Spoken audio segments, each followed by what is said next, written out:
Okay, I'd like to call the regular meeting for the Board of Education to order.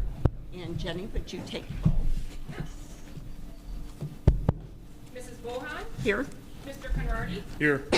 Schulman? Here. Ms. Gorst? In person. Mrs. Steiner? Here. Mr. Yukaitis? In person also.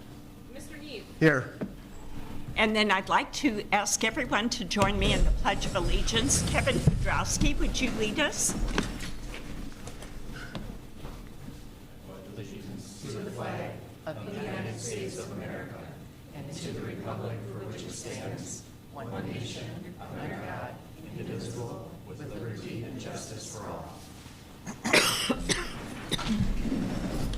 Thank you. And we will start with approval of the minutes from the regular meeting held on August 10th of 2022. What is the desire of the board regarding those minutes? Move to approve. Second.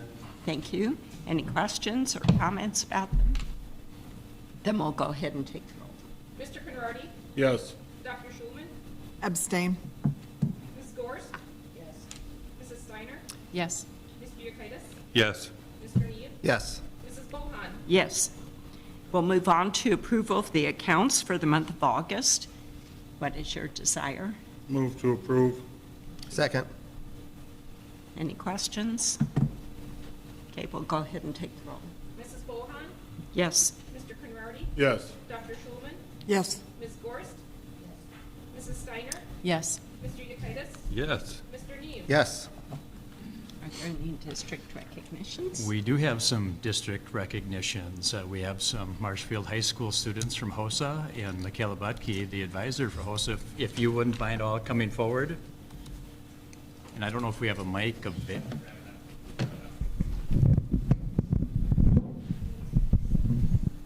Thank you. Hi, I am Michaela Buckey. For those of you that don't know me, I teach science at the high school, and I also advise HOSA, which is a club for high school students that are interested in going to the medical field. These two ladies joined me on a little journey to Nashville this summer for the 43rd for the 43rd International HOSA Conference. We had an outstanding performance by both of them. Cassidy earned recognition in her community service, the Barbara James Service Awards. And then Carly over here earned 7th out of like over 10,000 students in an event for biochemistry, a class that we don't even offer at Marshfield. So these two ladies did a fantastic job for the week that we were in Nashville. It was pretty overwhelming. I think to be in the same room with over 11,000 people was eye-opening, people from all over the world. And so we're looking forward to another year in HOSA this year with a conference hopefully in Baltimore, or no, Dallas. One of the two. Okay. Texas, yes. Thank you. Thank you.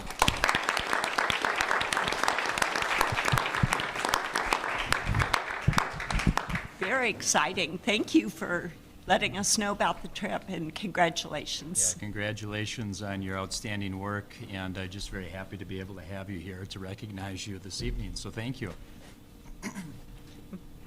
And we will move on to communications from the public. The board values all comments and respectfully consider this input in decision-making. However, it is not the intent of public comment portion of the meeting for the board to enter into a debate or discussion of an issue. Comments in regard to personnel matters are not allowed. Information presented cannot result in immediate action due to the open meetings law, but could precipitate a future agenda item. Comments will be limited to 3 minutes. And I have one. Do you have any others? Okay, then I would like to give the mic to Mike O'Reilly. And he would like to speak on policy.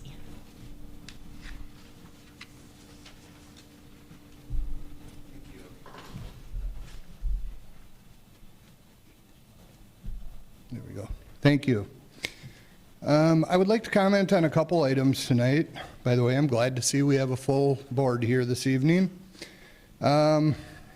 With reviewing District Policy 0142.41, I have noticed that board members may listen to meetings remotely. This is on board member attendance, and a member not physically present shall be recorded absent. We have seemed to have a little issue with two-way communication not being allowed, and that has been documented on the videos. That's something that needs to be addressed and taken care of. Next item I'd like to discuss is on Chapter 118 of the Wisconsin State Statutes. In there, referencing 118.019, paren 5. This is on general school operations, human growth and development instruction.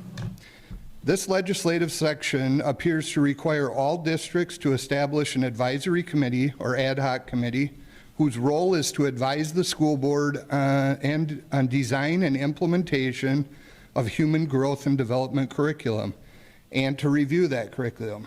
The committee should be comprised of parents, teachers, school administrators, pupils, healthcare professionals, clergy, and other district residents. No category shall constitute more than 1/5 of the membership, except for parents may compromise more than 1/5 of the membership. No more than 1/4 of the membership shall be comprised of district employees or their spouses or school board members or their spouses. At this point, I know there has been open records request for copies of meeting minutes for these, and it doesn't appear there's any record of those. At this point, it doesn't appear that this has been happening over an extended amount of time. In my opinion, I guess, that sounds like it's illegal because this is a state statute. I guess I would like to know who made the decision not to create this committee. And in Marshfield, in compliance with this, who is legally allowed to design and implement our curriculum at this point? Thank you. Oh. And then when and how was policy 9140 removed from our district policy? It was just there a couple weeks ago. It is gone now. There are still references in our policy to that. And I guess maybe in the future you can address the community that has some big issues with this. So thank you for your time. Thank you, Mike.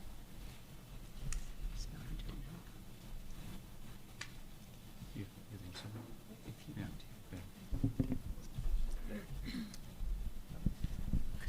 Thank you so much. I do have some joint problems. That's hard to do. So if you don't mind. Then we will go on to any announcements. Yeah, well, no announcements. I was looking at the superintendent's report. Okay, Sorry. we'll go on to that. Thank you.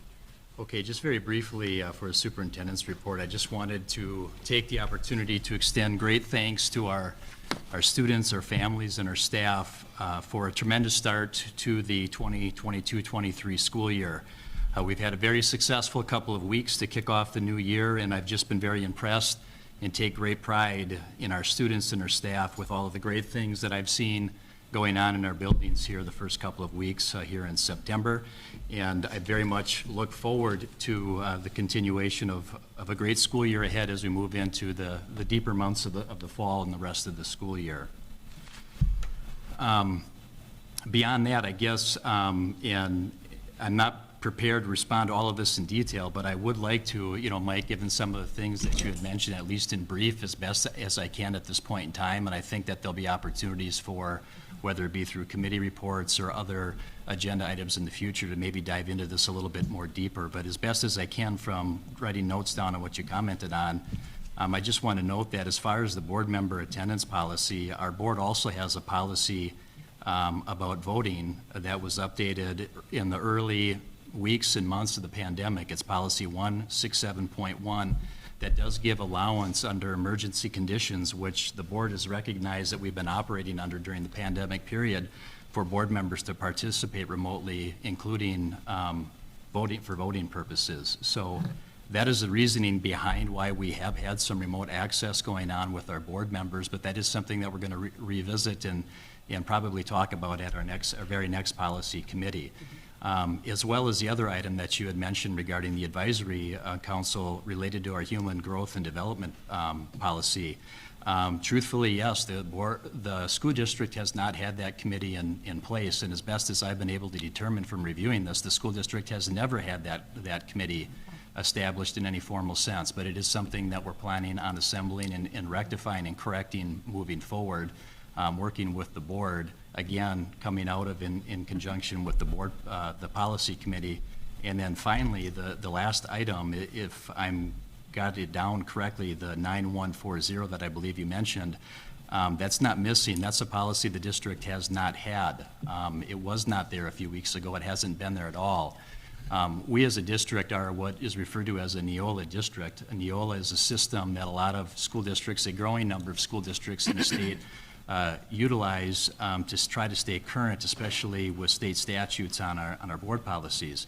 At the time that the district initiated that, which I believe, Jenny, was around 2017? 2016. That is a policy that's in the Neola series, but the district elected not to implement it or add it at that time.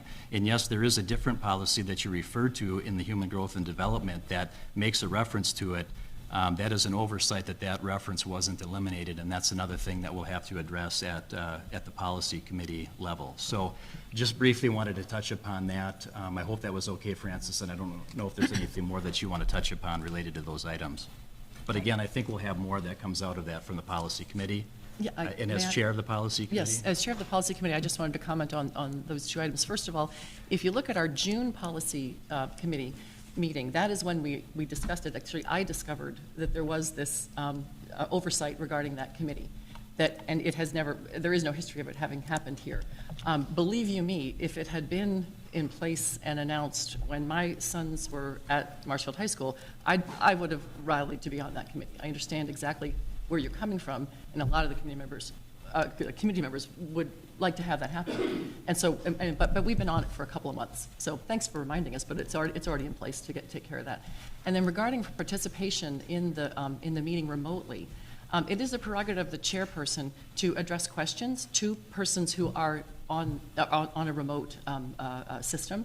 And you might note, are we taping? We didn't tape that committee meeting. No. Did we? No. Because I addressed questions to Karen because I, as the chairperson, felt it was important to do that. And that is completely appropriate. So thank you for your concern. And I just want to make note that I allowed Sam to respond to Brian's comments, but this is not an agenda item tonight. No. So yeah. in the future, that will be referred to policy committee. So thank you very much. And we will move on then to the acceptance of gifts. And again, we're blessed to have a lot of gifts from this community, and we're grateful for the support that our schools receive. We have snacks and personal care items and school supplies valued at $180 donated by State Bank employees. Donations to student needs closets at various elementaries valued at $5,750. Madison Elementary school supplies valued at $1,000 from Casamigos. And I might note that that restaurant also had a school supplies table for customers to get school supplies for their children out prior to the school year starting. School supplies valued at $100 and $70, cash donation from Valley Communities Credit Union. And then at Nasonville Elementary, $500 from Denise and Max Lindau for Mrs. Altman's 6th grade classroom, 14 school backpacks filled with school supply lists for K through grade 6, personal care items and additional school supplies valued at $700 from Fairway Independent Mortgage, new clothing for students in need or use in the health room valued at $400, Legos valued at $1,000 from the McTaggart family. And then at Grant, children's books valued at $20 from Chris Stargart, a 3/4 violin valued at $200, and a flute valued at $100 from Alyssa Waltz Flanagan. At the middle school, a water filling station valued at $4,000 from Delta Dental for the middle school, $200 for middle school athletics from Jason and Natasha Tompkins. At the high school, $50 for the Marshfield High School capstone construction class for their work on the Little Library building from Chris Leonard and Mike Warren. $5 Fun Zone gift cards from Pizza Branch for high school PBIS incentives. $800 for the high school football program from Main Street Marshfield. $200 for the high school golf team from Mackey. $250 for the Pathway Partners program from John T. Twiggs. And I'm not finished yet. We also have the high school FFA, $50 from Faith Fellowship, $150 from Mackey, $1,000 anonymous donation in memory of Todd Newman, $155 from Zotis from Marshfield Vet Service, $150 from Wisconsin FFA Foundation. And now I'm finished. So what is your desire regarding these gifts from the community? Move to approve with great Second. thanks. Second. Thank you. And we will take the roll on that. Ms. Gorst? Mrs. Steiner? Yes. Mr. Yekitis? Yes. Mr. Need? Yes. Mrs. Bohan? Yes. Mr. Conrady? Yes. Dr. Schulman? Yes. And now we will move on to Finance Committee, and I will call on Mr. Conrady to fill us in. Oh, I'm sorry, and Karen Schulman. Well, it was a big, beefy agenda tonight, so I'll try and get through this relatively quickly. We have one action item at the end. There was a good rediscussion update about a cash defeasance schedule. Due to some change and looking forward to what seems to be a pretty significant increase in the tax base this year, possible next year, there may be opportunity, there is opportunity, hopefully, we're pretty sure, to pay off more debt. So the cash defeasance is basically looking at paying off the leftover debt that is still there from the facilities levy, correct? That's about 5.9. We're going to pay our yearly payment this year, and we're planning, looking at paying off the next 3 years of payments all in one lump sum next year in a very tax neutral way, because the situation is so positive and beneficial to be able to do this. And if we can clear up that debt, moving it from a debt burden into an escrow account that will take care of the debt, then that will give us much more flexibility and many more options for additional borrowing down the line, like when we're trying to do facilities updates over the next few years. So capital planning will benefit from being able to pay our current debt off now. Everything is being done in what we expect to be a very tax neutral basis. In fact, looking at the way the tax base has expanded and the valuations have gone up, we're actually looking at certainly no higher of a tax rate, a mill rate next year, and probably even a small decrease, even with paying off this this debt. That's the word I'm looking for. Paying off this debt. And if we don't pay off the debt, we'll be more constrained in what we can go to borrow in the next few years. If we pay it off now, we have a lot more flexibility in what the borrowing can look like to help fund other capital planning operations. So that was helpful to understand, and there will be more about this over the next 6 to 9 months as we get the solid numbers for what everything's going to look like mid and late October. So more to come on that. There was a discussion regarding eliminating reduced price breakfast. We're not eliminating breakfast, we're eliminating reduced price breakfast. We offer free breakfast, reduced price breakfast, and full price breakfast. Bottom line, for the last couple of years, everything's been free. This year, having returned to the way things were, we're seeing a lot of kids are not getting breakfast. Even that small amount every morning for the extra cost for breakfast, I think we feel has been limiting some access or limiting the enthusiasm for the kids to get breakfast in deference to buying lunch.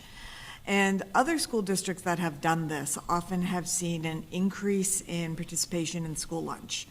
And it would just be for the breakfast. The elimination of, the reduced price breakfast is 25 cents per meal for those kids. So we can actually, in a cost-neutral way, absorb it, and it's possible that if they then, flip some of that money into buying more lunches, and with the reimbursements we're getting for meals, it's at least cost-neutral and has the possibility of actually being an improvement. But aside from that, financially, what it also does is it feeds more kids, it helps them pay attention, it helps them focus, and improves their ability to function at school.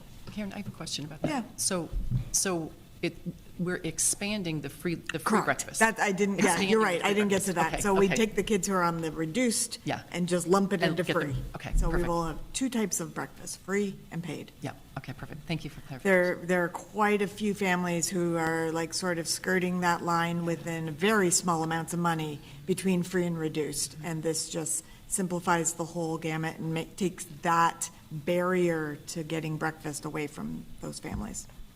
So that will be coming as an action item. Any other questions about that one? I noticed in the materials that were attached, because as I was trying to wrap my head around that, Yep. that it works most effectively in districts where there are fewer numbers of reduced Right. families, so that is And why it could work for us better than a district that has a high number of people in that category. That is the smallest bucket of free, reduced, and paid. Paid is the most, then free, and then reduced is the small sliver across the board for all the meals and for all But the it schools. improves their access. Improves access, which I think is the driving force here, and we can offer that at a very in a cost reasonable way. And then we had a budget update. So the governor has allocated extra funds, as we heard just at the end of August. So for School District of Marshfield, it's about $340,000 extra. We went through a listing of how we might be able to spend that extra money. Things like replacing the portable bleachers in the high school, which is pretty necessary. We did an iPad buyback, and the revenue from that is not going to be what we thought it was going to be, because the kids having the iPads home for 2 years, they went through a little more wear and tear than when we left them at school. So we're not getting as much revenue back, so this can offset some of that cost. We're going to have extra money for proctoring, coverage, covering the class and student coverage. There's going to be even some more money left over for additional staffing or benefits costs. It's giving us access to be able to get some of these things done. Madison School has a detention pond that needs to be, needs to be fixed, so we can get that fixed. So we just went through line by line what those funds could be used for.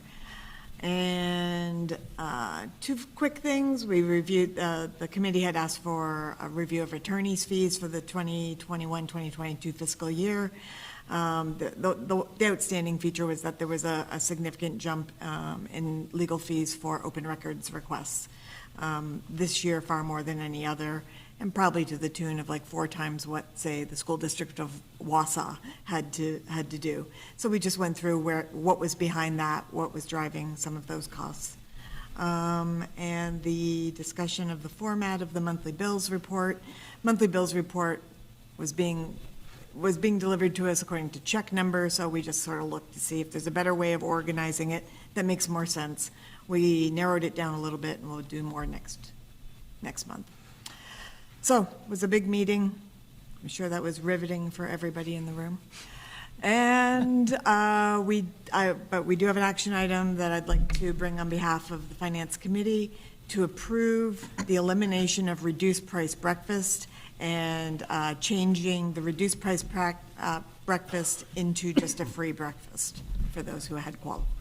So we have a motion on behalf of committee to eliminate reduced price breakfast and roll it into the free breakfast program. And any questions or comments regarding that? Okay, seeing none, we'll go ahead and take the roll. Okay, Mrs. Steiner? Yes. Mr. Yekitis? Yes. Mr. Deeb? Yes. Mrs. Bohan? Yes. Mr. Conrady? Yes. Dr. Schulman? Yes. Ms. Gorst? Yes. Okay. And the next committee report is curriculum and instruction, so I will pass the gavel to Mr. Nev. And the curriculum committee met August 24th, and a couple of our principals, student services personnel, our C&I director, and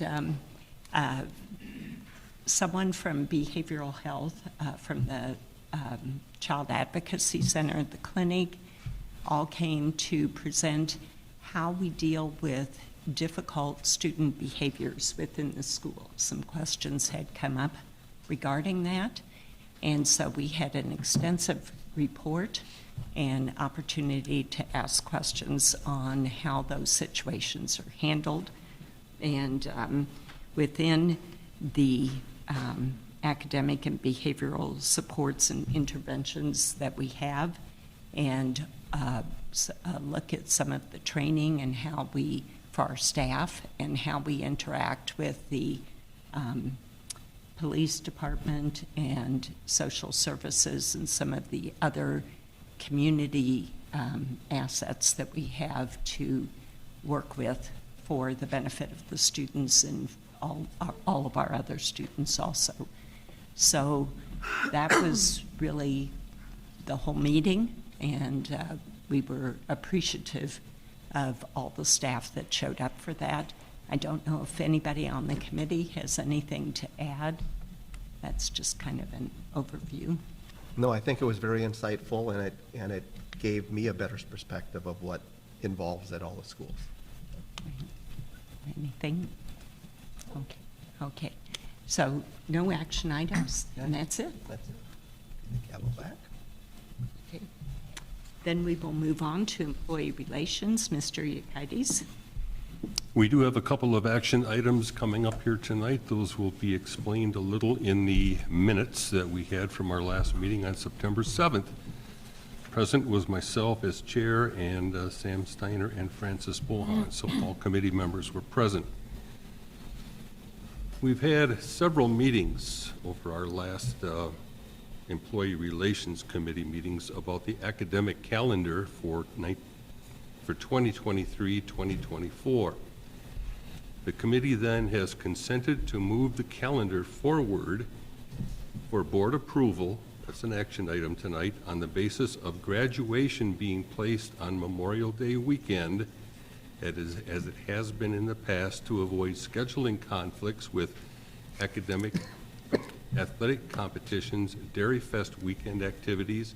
A potential change for the 2024 and beyond is the option of a Friday evening ceremony. Administration will seek input from the project graduation committee before making a final decision on a Friday evening versus Saturday morning ceremony. Also, under new team business or business assessment team compensation, in an effort to remain competitive and retain the assessment team staff, these are people that come in to help with the various tests and exams that have to be held in various times a year for various buildings. compensation will increase to $26 an hour for the 22-23 school year. I don't think that had been approached for like 11 years previous or something of that number. The increase has been included in the 22-23 budget already. This is the first increase since the assessment team was established in 2011-2012. Finally, the professional staff overload compensation is being looked at, and basically what that means, when a teacher who has a full class load takes on an additional class, because in many cases, if they weren't able to do that, that class itself may have to be canceled. So overload assignments are issued of necessity to cover sections of classes that might otherwise be canceled. The current rate is $4,596. That includes a CPI increase that occurred in 2018-19, but has had no other adjustments dating back to 2013-2014, when the rate was $4,500 a year per overload assignment. Recommendation is to set the overload pay rate at $6,000 a year, $3,000 at $6,000 a year, $3,000 a We year. need to correct that. That's, yeah, that's typed incorrectly. Yep. Yeah, to explain. Oh, yeah, per semester level, thank you, that's not included in here. The proposed increase would remain well beyond or below a proration of full-time entry-level teacher pay. The committee consented to move the recommendation forward for board approval, so that is an action item tonight. We also talked about internal staffing coverage. Administration is working on a compensation plan to address internal staffing coverage at the elementary school level. When there is a shortage of substitutes, a formal proposal will be prepared and will be discussed next month. So, going back to our actual agenda tonight, the first item is a committee approves, or is asking for the approval of the 23-24 academic calendar, knowing that there will be some additions later on regarding project graduation, and so forth. But we felt it's important that we get it out there, so parents, I know, sometimes like to plan well ahead in terms of vacations and so on. So our committee is asking for approval of that item. Okay, so we have a motion on behalf of committee to approve the 2023-24 academic calendar. Are there any questions or comments? Kathy? There's a reference to graduation being on Memorial Day weekend, but there's nothing on the calendar that indicates that. Yeah, if I could add a little bit Sure. more, because I think that that is referenced in the minutes from the committee meeting as well, is that the calendar as presented and as you see in board docs is what is on the table for action this evening. With the final date and time of graduation yet to be determined, but specifying that it's planned for Memorial Day weekend. The two options are either Saturday morning, as it's been recently. We're still looking at this Friday evening option of Memorial Day weekend. There have been some thoughts related to project graduation and maybe it being more conducive to the purpose of that program. They have the graduation ceremony happen in more closer time proximity to when that starts. The other newer development in recent years is moving to outdoor graduation ceremony. The high school administration has advocated for, it likes the idea of a Friday evening ceremony, and it happened the same day as the rehearsal itself, because they can make a decision that day on whether it's going to be indoor or outdoor based on the way the weather shows, so that the kids can rehearse. It's very difficult to rehearse Friday afternoon for an outdoor and then the weather turns overnight.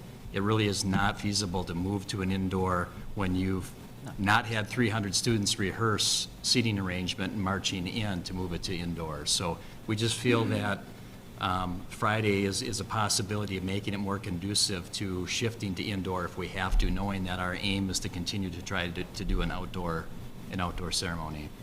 The reason that it hasn't been established as such, though, is I brought up the fact that we need to talk to the project graduation people first, see if they're going to be able to flip the actual graduation ceremony and flip that over into project graduation, because there's a lot of setup usually involved in the field house regarding that and other areas of the building. So that's something that has to be discussed with that group and some others first before those final things are, I guess, officially put on the calendar. Could we add to the calendar on May, just a note, like instead of 27 Memorial Day, say 24th or 25th proposed graduation date?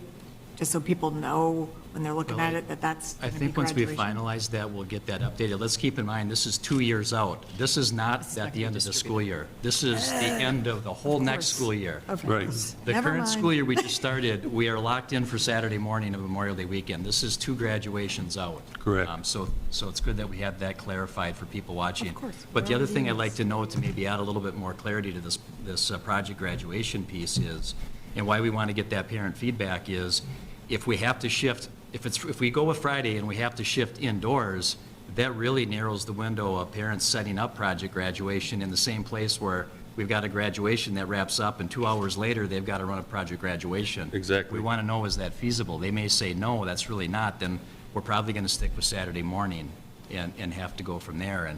And you know, I also want to note that something we've heard from parents about project graduation and why we like the idea of Saturday and Memorial Day weekend. First off, sticking with Memorial Day weekend just makes it known in the community when graduation is going to be, if it's always Memorial Day weekend. But when we had shifted away from that or considered that, and we moved to a Sunday ceremony, we did hear from parents who worked project graduation Sunday evening that they're up all night and have to go to work the next Monday, that's not a good scenario for them. Correct. That parents who are running and helping run and volunteer would prefer it to be on a Friday or Saturday because they've got some recovery time before they've got to go to work on Monday. So that's another reason to stick with Memorial Day weekend, is Yep. it gives more off time for parent recovery who are up all night with the kids running that program. Well, And that was, those ideas were presented to us and discussed by our high school staff and principal at the meeting when we were talking about these, the fluidity, I guess, of these possible dates and potential problems. But the committee still wanted to go forward with the rest of the calendar, which is 99%, 98% of the calendar, to give the public a pretty good idea, or a very good idea at this time, when school starts, when spring break would be, when Christmas break would be, et cetera, so that they can do some long-term planning. So on behalf, do you have a comment? just a quick one. The other reason, you know, when we're looking at this calendar for a whole year down the road, you will notice that the last day of school is over a week later after Memorial weekend. But when that has happened before and we tried to put graduation on the following weekend, the dilemma is there are a lot of WIAA playoffs that weekend, and that is unavoidable. So kids in their senior year that finally make it to state in whatever their sport is had to choose between showing up for graduation or getting to be in the playoffs for their sport in their last year of high school. And that's not a good decision for seniors to have to make, and so we avoid all of that by keeping it on Memorial Weekend. Is the only weekend that there are not playoffs in some sport. And so that way the kids can enjoy both their last year of sports and possibility of going to state, as well as being able to graduate with their class. So that's why we're trying to keep it on Memorial Weekend. And ditto for Dairy Fest. I was going to That's say, also And we Dairy had, Fest. we had discussion about Dairy Fest impact also in that situation, because we've had kids who could be involved in some graduation activities, but maybe couldn't. I know in some years, Mr. Kramer, and this takes us back a few years, would have difficulty then trying to arrange for which students were going to be able to march in the band on Dairy Fest. So all of those things were part of our discussion. So the bottom line is, I'm moving forward, excuse me, unless there's more discussion. I mean, I'll let you Any other questions or comments? Yep, thank you. That answer your questions? Okay, that we have Thank a you. motion from committee. The motion to from approve. committee to move forward with the 2023-2024 calendar as such, with later adjustments for things such as graduation and project graduation On Memorial on Weekend. Memorial Day weekend, yes. So which students does this affect? The current junior class. Okay. So this would be for the current junior class Yep. graduation. Thank you. Yes. Okay, then we'll go ahead and take the roll. Okay, Mr. Yekitis? Yes. Mr. Neal? Yes. Mrs. Bohan? Yes. Mr. Conrady? Yes. Dr. Schulman? Yes. Ms. Gorst? Yes. Mrs. Steiner? Yes.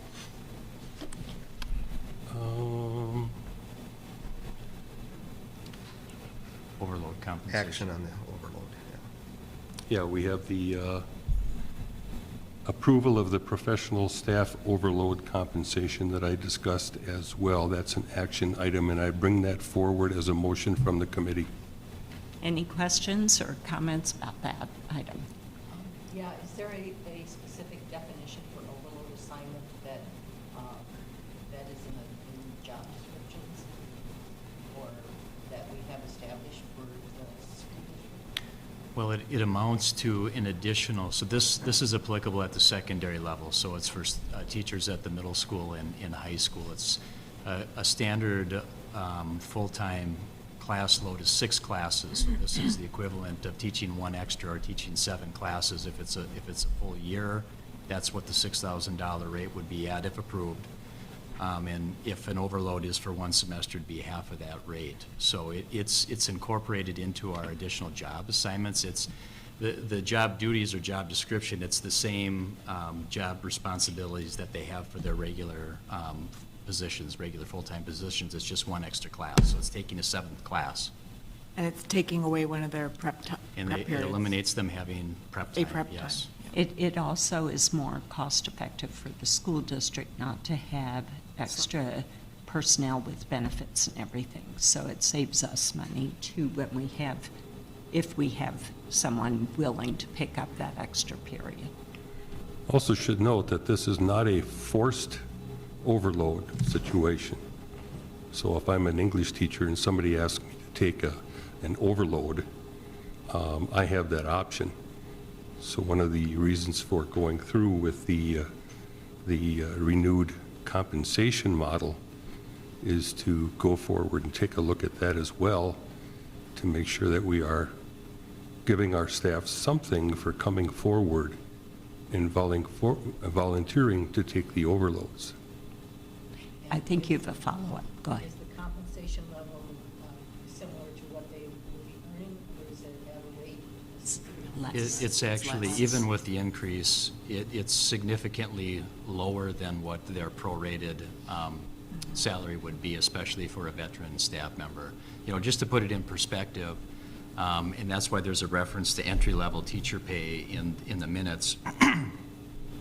So a first-year teacher fresh out of college, a prorated amount would be about $9,000. And this increase is recommended to place it at $6,000.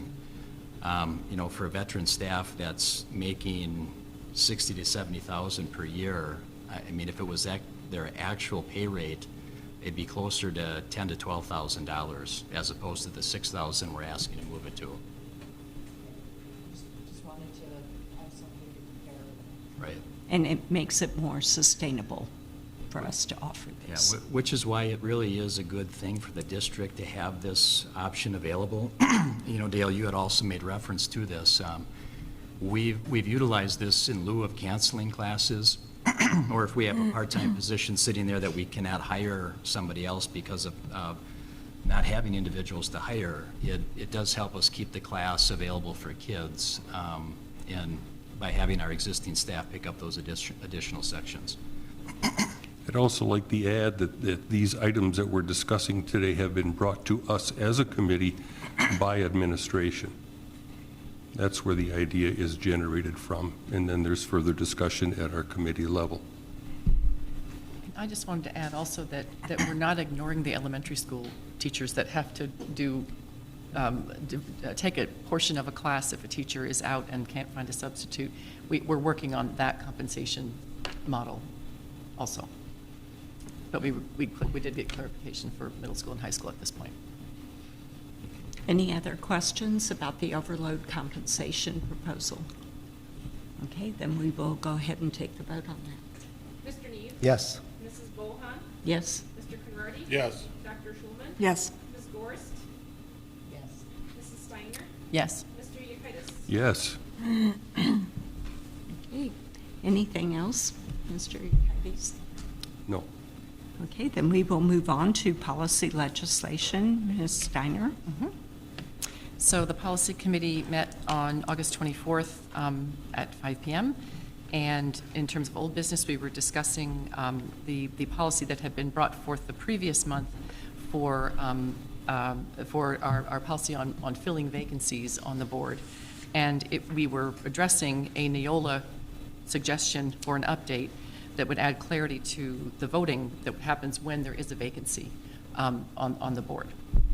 So our committee discussed it, and there was some concerns raised regarding the details in that process. We discussed it, and we have decided to move it forward as an action item, as it stands, for board approval. And then secondly, the committee consented to request approval for that. Okay, there we go. Sorry, I'm reading the wrong line. So new business, then, there are two policies that are in place for first reading. One is food services. It is largely a Neola recommended update with just minor changes. And then same as the policy 6620 for petty cash. So these are first readings that we're presenting to the board this month.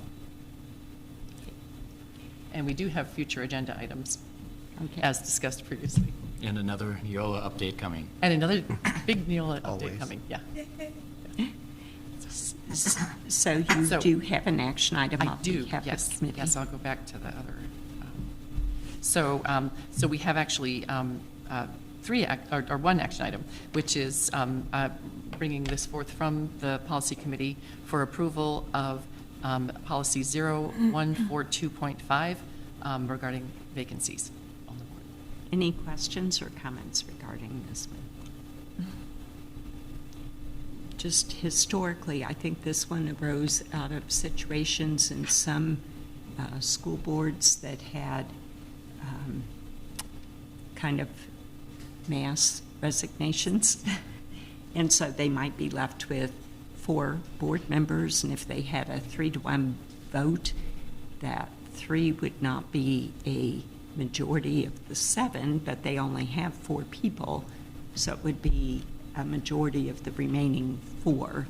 So we have never encountered that, and we're blessed to not have encountered anything like this, but at least it gives an allowance for what would happen if we found ourselves in that situation that other school districts found themselves in. Is that okay? So, anything else? Then we'll go ahead and take the vote on that. Okay, Mrs. Bohan? Yes. Mr. Conrady? Yes. Dr. Schulman? Yes. Ms. Gorst? No. Mrs. Steiner? Yes. Mr. Yekitis? Yes. Mr. Neve? Yes. And facility, safety, and transportation, Mr. Conrady did not meet this past month. So we will move on to new business, and we will start with retirements. Mr. Yekitis, I think you are going to. Yeah, fill in. retirement's got a kind of a long list of new people coming up here as well, but retirements, Mary Ladwig, food service cafeteria worker at Grant School. I make that motion as an individual board member, so we'll need a second on that. Second. Thank you. So we have a motion and a second to approve the retirement mentioned. Any questions? Then we'll go ahead and take the vote. Mr. Conrady? Yes. Dr. Schulman? Yes. Ms. Gorst? Yes. Mrs. Steiner? Yes. Mr. Yekitis? Yes. Mr. Neve? Yes. Mrs. Bohan? Yes. Resignations, we have 5. Anna Marie Burish, teacher of general music at Nasonville School. Colin Cowell, teacher assistant special education at the middle school. James Highfield, teacher of social studies at the middle school. Rayleigh Klein, clerical school secretary at Madison, and Sierra Snap, teacher of math intervention at the middle school. I make the motion as an individual board member that we approve those resignations. We will need a second. Second. Thank you. So we have a motion and a second to approve the resignations listed. Any questions or comments? Yeah, I do. Going back to committee on some of this, is special education, I mean, it seems like it's constant. Has the committee talked much about that, and if not, could they, going forward? Because it seems like every time we turn around, it's somebody from special education, and I see the new hires, but it seems like a revolving door to me. Yeah, 5 of them are rehires. What was that? Just a comment. I don't know that we've tracked numbers on what the trend is if that's possible to look at. Nicole, perhaps that's something to check on, just to see, how that compares out with some of the other positions, if we're able to determine that. I mean, otherwise, there's a variety of reasons on why there are changeover or turnover in those particular positions, and part of it is, honestly, they're tough jobs. And we've moved people around. We've, actually had some staff this year that are in those roles that have been moved into teaching positions because we're short teachers, on a short-term basis, so we've got to backfill them. That's more immediate, but you're right. I mean, there are a number of reasons for why we've lost positions, and we can take a look at what the numbers are. Yeah, because and I know years ago we talked about it, and I thought they were grossly underpaid years ago, and I know you've done some stuff to take care of that, but I'd like to, just kind of know if there's anything else. And that part we have looked at, and we feel that we're pretty competitive, especially with the districts immediately surrounding us. But yeah, we can take another look at that, Mark. As you said, that's one of the toughest jobs there are. And But it's I don't also think a we vulnerable looked at it for, population. I'm sorry, go ahead. No, I was just going to say that, and also it is such a vulnerable population that really would benefit from consistency. And so it does kind of tug at us to know that that's a population that really needs consistency. Every student does, but more so for that group, so.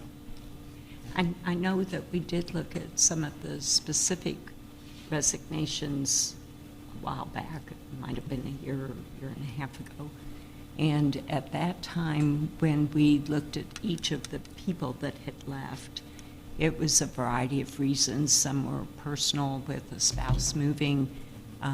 I know at least one was a neighboring district hiring away from us, things like that. So at that time, I think we tried to look at the specifics of that group, but I don't think we've looked at it since then, so. Okay. Any other questions or comments before we vote? Have we, or do we do like a report, an annual report when we have resignations, in terms of what type of, what the reasoning is? Because if we're losing teachers because of work conditions, or what appears to be work conditions, we should know that. Yeah, so we have had some past conversations about information that's been gathered through exit interviews, for example, and maybe it's not this last meeting, but 2 meetings ago, Nicole brought and did a report out on what the turnover rates in the last couple of years, and actually we had less turnover for positions for this current year than the previous 2. So we have looked at a little bit of that and report out periodically. It hasn't necessarily been a standing, same time of year, every year type of report out, but it is something that ongoing is being looked at. I recall the report, it didn't contain a whole lot of detail, it was pretty much, so it's a little difficult to ascertain the reasons, knowing what it is. And if there's a common thread. is everybody offered an exit interview? And then I'm sure the administrators will identify any common threads that might be coming up. If we did or exit anything. interviews with every resignation, Karen, we would get nothing else done all summer long. Well, at least professional staff. But there is a sampling of those that are conducted. Yeah. I really honestly don't think that we would have time to be able to conduct that for every single one. Now, could we move to a possible, something electronic, maybe a self-completed survey type format? That might be something that could be done in more mass quantity type approach. And then, augment that with some direct one-on-one exit interviews that are done now, are done now. That would actually make a lot of sense. The other thing that I've noticed is when the committee has asked specifically about each one on the list, just to kind of give us a feel for it, the array of reasons is pretty wide. They In are. other words, it's sometimes hard to categorize all the different reasons that people mentioned in their resignation letter or whatever. So that's been another issue, is how to, but And anyway. May I add also that we did specifically ask Nicole whether it is, whether resignations are salary-based, that there is a concern that they're not making enough money here. And would you care to share what you shared with us about that? A good portion of the responses are not salary-based. I appreciate what I make here. The alternative compensation plan is wonderful. However, I need to move closer to home, or my family is moving, or I've had a new addition to the family and I want to stay home for that reason. But we can definitely look at trying to gather more information if that's what the committee wants. I kind of like the idea of electronic. If they want to fill it out, that's fine. If they don't, that's fine too. But then you get everybody, even if they're, you get a better idea of how was their stay here, even if they're moving to a different school. And I would recommend that, I think we would do this as an anonymous survey. You'll get better responses. Well, and the other thing I'll add, and I think this sounds like a referral for the Employee Relations Committee, is we can certainly take a look at, there are numerous nationwide surveys and statewide data that is out there. Yeah. And a lot of what we're hearing falls well in line. I think it's important to identify that sort of information as well. I'd like to clarify one thing here. All I am doing as an individual board member, representative for the committee, somehow, somewhere along the line, I guess I volunteered just to read this report every month. So this does not reflect in any way on our committee or us doing exit interviews. That's all handled by HR. So in reality, I like the suggestions. That's fine that come out. That's always something that we can add potentially to our committee. But to tell you the truth, right now, I'm just reading off the names. Being a devil's advocate, what happens if we don't approve a resignation? The individuals, from the teaching positions, for example, which are contracted positions, and we have liquidated damages included within that, legally, they're released if they pay liquidated damages. You cannot hold them or restrict them from, that's an out. That gives them an out on breaking the contract. So some of this is a bit of a formality, Kathy, honestly, yeah. Well, it's good for everyone to know that Right. this is just a formality. Many years ago, as coaches, we were always in a situation where we were told, and I'm not sure how much this was a contracted situation. This is before Ryan's time and before many of your time here. Let's say I was a baseball coach, and I decided I no longer wanted to have that duty in addition to my English teaching job. Basically, we're told, no, can't do that. You're going to coach baseball next year. And that was discussed and argued and redone over the years, where it was realized, no, that's a separate contract that you're given for baseball. So you know, that just goes to show how things kind of were dealt with in the past as well. So, can we move on? Need to take Got- roll, right? Okay. Anyone else? Okay, let's And go we'll to, back We already got the motion. We need a oh, motion. we didn't take the vote So yet? we will Okay. vote on accepting, or we'll vote on whether or not to accept the resignations listed. Go ahead and take. Dr. Schulman? Yes. Ms. Gorst? Yes. Mrs. Steiner? Yes. Mr. Yekitis? Yes. Mr. Need? Yes. Mrs. Bohan? Yes. Mr. Conrady? Yes, And the good news is the list of new employees is longer than those two lists put together. Twice as long as the other two combined. Right. This is the longest list that we've had in quite a while. Okay, once again, as an individual board member, I move that we improve the employment of the following new personnel, and this is not out of committee. First of all, the hiring of Jenny Bloom. As I was looking at this, I almost said Judy Bloom, a teacher of art at Nasonville, Washington, replacing Bridget Ryle. Amy Delaney, position of teacher of alternative education personalized pathways program at the middle school, replacing Jim Sadowska. Priscilla Earl, teacher general music, first semester at Nasonville/Washington, replacing Anna Marie Burrish. New hire, Kayla Eckes, teacher assistant of special education at Madison, replacing Amanda Engel. New hire, Pamela Esslinger, clerical business office clerk at Central Office, replacing Jody Budke. Macy Free, clerical school secretary at Madison School, replacing Rayleigh Klein. Mackenzie Ganch, teacher assistant of special education at Nasonville, replacing Penny Sweet. Andrea Kramer, teacher assistant of special education at Madison School, replacing Lisa Whipfley. Patricia Kramenacher, food service prep cook a la carte at the high school, replacing Joyce Bittner. Thomas May, teacher assistant of special education middle school, replacing Sandra Matson. Lisa Opel, teacher assistant special education at the middle school, replacing Dawn Armbruster. Priscilla Schindler, teacher of general music first semester at Grant Lincoln, Washington, replacing Brett Burns. Mary Schweiger, teacher assistant of regular education at Madison School, replacing Colleen Jacob. And finally, Diane Waldhauser, a teacher assistant health services program at Madison School, replacing Rebecca Banaman. Now, again, as an individual board member, I move to approve the hiring of those people. second.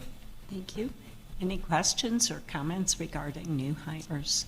Just the general music teacher thing just jumped out, that both are only first semester and both are at Washington, but they've split the other ones. Is Washington need more music teaching than the others? Or they'll probably split Washington, now that I'm, That has to do with the myself way the original days. assignments were set up, and then the vacancies that occur. So, and the sort of contingency plan on filling the vacancies that were left behind. You know, so for example, off the top of my head, you might have one teacher doing third and fourth grade on 1 or 2 days of the week, and somebody else is doing fifth and sixth on other days of the weeks. yep, I talked myself through it by asking the question. Thank you. Questions or I'm assuming that it says down here,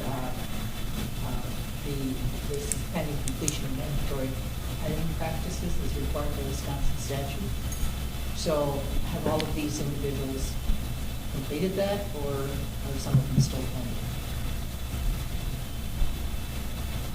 You're referring to the reference that's at the bottom of the document. So, yes. Now, the thing about that, in an example that I want to give you, is going through the licensing process. So, you know, some of these positions are licensed with stipulations, I think is the terminology. It used to be called emergency license. Now the DPI says licensed with stipulations. So there's a lot of paperwork that needs to be filled out in process. And just to put in perspective, the DPI is 3 months behind on approving licenses. So we're moving forward with an understanding that the license is going to be completed, and that's the main thing that's here. And that could be December before we know whether it's finally cleared. If it doesn't for some reason, then we'll address it at that particular time.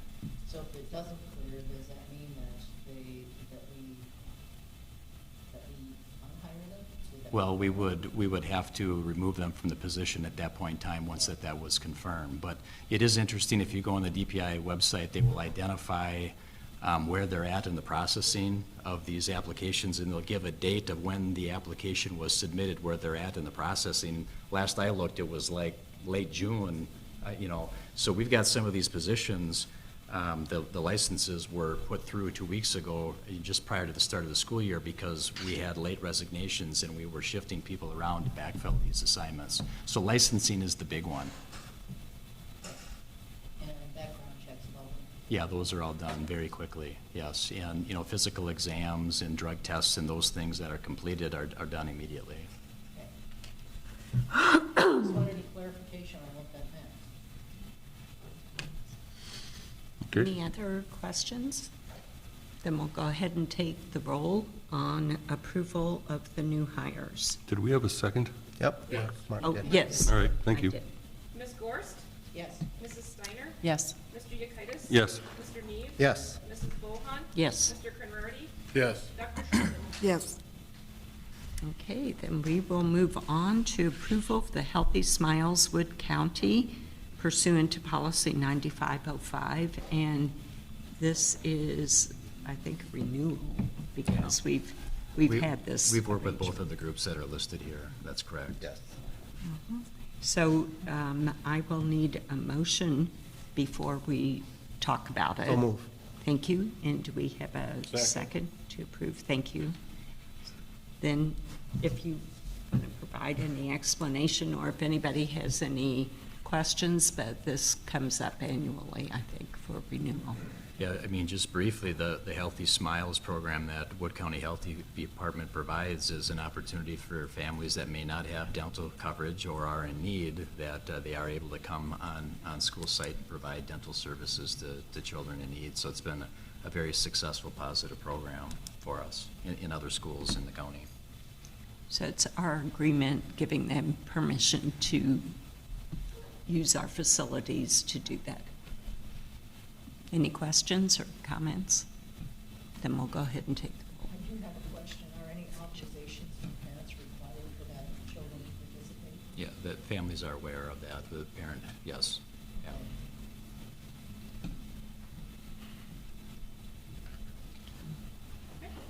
Mrs. Steiner? Yes. Mr. Yekitis? Yes. Mr. Neve? Yes. Mrs. Bohan? Yes. Mr. Conrady? Yes. Dr. Schulman? Yes. Ms. Gorst? Yes. And then the approval of the Personal Development Center pursuant to policy 9505 is another one that we have had an ongoing relationship with, the parameters listed in the agreement. And are there any questions about that? Move to approve. Second. Thank you. So we have a motion. Second. And a second. Any questions? Okay, then we'll go ahead and take the roll. Mr. Yekitis? Yes. Mr. Neve? Yes. Mrs. Bohan? Yes. Mr. Conrady? Yes. Dr. Schulman? Yes. Ms. Gorst? Yes. Mrs. Steiner? Yes. And at this point, I would entertain a motion to adjourn. So moved? Do we have- Second. Okay. And we will take the roll. Mr. Neve? Yes. Mrs. Bohan? Yes. Mr. Conrady? Yes. Dr. Schulman? Yes. Ms. Gorst? Affirmative. What's that? Affirmative.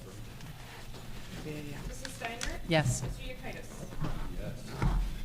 And thank you, everyone, for coming.